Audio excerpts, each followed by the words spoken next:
Gen Z youth కి స్వాగతం సుస్వాగతం. సో ఈ రోజు మనం మాట్లాడబోయే టాపిక్ పేరు వచ్చేసరికి particulate matter pollution through vehicles అన్నమాట.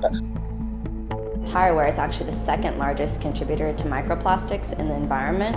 సో త్రూ వెహికల్స్ అంటే టూ టైప్స్ ఉన్నాయి. ఒకటేమో ఎగ్జాస్ట్ ఆఫ్ ది వెహికల్ వల్ల పార్టికులేట్ మ్యాటర్ అనేది ప్రొడ్యూస్ అవుతుంది. కానీ దీనికన్నా వెరీ డేంజరస్ ఇంకొకటి ఉంది వే అనేది. అది 2000 times మోర్ పార్టికులేట్ మ్యాటర్ని ప్రొడ్యూస్ అవుతుంది. అదే త్రూ టైర్స్ మాట. ఇది కూడా మన మోడర్న్ వెహికల్స్లోనే ఎక్కువ ఉంది మాట.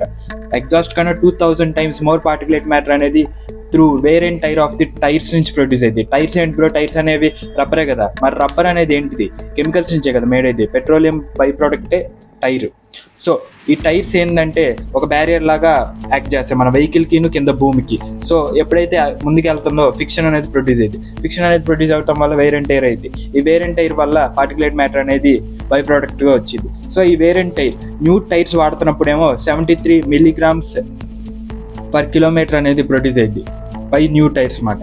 అదే కొంచెం యూజ్డ్ టైర్స్ అనుకోండి, కొంచెం మీడియం యూజ్డ్ టైర్స్ అనుకోండి, ఒక 2-3 years వాడేసాం అనుకోండి, 36.5 milligrams of particulate matter per kilometre produce అయ్యింది. చూసారా? చిన్న టైర్ మనం ఇన్వెంట్ చేసిన చిన్న టైర్ వల్ల ఇంత పొల్యూషన్ ఏర్పడుతుంది.